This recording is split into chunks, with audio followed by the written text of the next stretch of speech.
Bharat Canada तनाव के बीच Canada की संसद एक बार फिर चर्चा में है।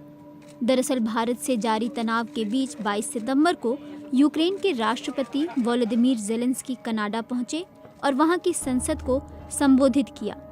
ज़ेलेंस्की के भाषण के तुरंत बाद दूसरे विश्व युद्ध में लड़ने वाले 98 साल के यारोस्लाव हुंका को सम्मानित किया गया। इसके बाद हाउस ऑफ कॉमन्स में स्पीकर के ध्यान दिलाने के बाद सांसदों ने खड़े होकर हुंका का सम्मान किया।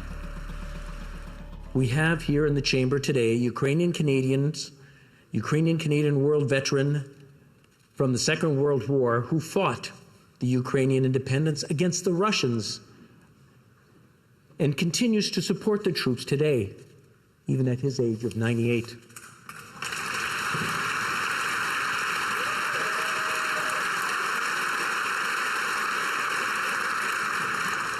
His name is Yaroslav Hunka.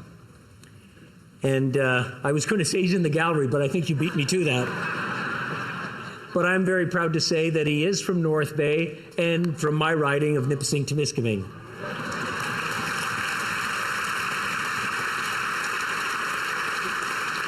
He's a Ukrainian hero, a Canadian hero, and we thank him for all his service. Thank you. इस दौरान कनाडा के प्रधानमंत्री जस्टिन ट्रूडो भी हाउस में मौजूद रहे, लेकिन इसके बाद कुछ ऐसा हुआ जिसकी वजह से न सिर्फ स्पीकर एंथनी रोटा बल्कि पीएम ट्रूडो को भी सार्वजनिक रूप से माफी मांगनी पड़ी। बाद में हुंका के बारे में जो जानकारी सामने आई उससे पता चला कि हुंका हिटलर की फौज में थे और नाजियों की तरफ से दूसरे विश्व युद्ध में लड़े थे।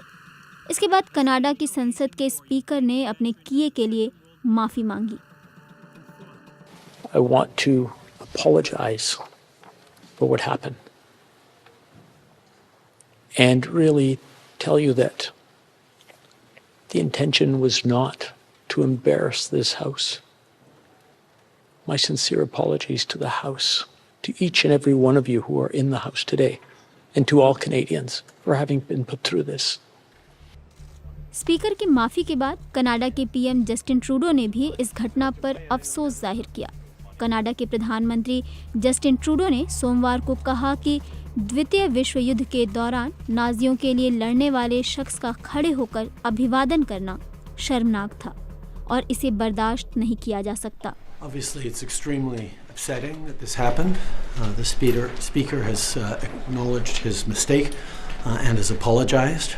But this is something that is deeply embarrassing to the Parliament of Canada and by extension to all Canadians. I think particularly of Jewish MPs and all members of the Jewish community across the country. इस घटना के बाद Canada के कई नेता Trudeau प्रशासन की निंदा करते हुए स्पीकर एंथनी रोटा के इस्तीफे की मांग कर रहे हैं, जबकि कनाडा की मुख्य विपक्षी कंजर्वेटिव पार्टी ने हुंका की पृष्ठभूमि की ठीक से जांच करने में असफल रहे ट्रूडो प्रशासन की आलोचना की है। कनाडा में रूस के राजदूत ओलेग स्टेपेनोव ने भी इस पूरे मामले पर प्रतिक्रिया दी है। उन्होंने कहा कि वो इस पूरे मामले में कनाडा से स्पष्टीकरण की मांग करेंगे। उन्होंने कहा कि एम्बेसी इस पूरे मामले पर आधिकारिक कदम उठाते हुए आगे बढ़ेगी।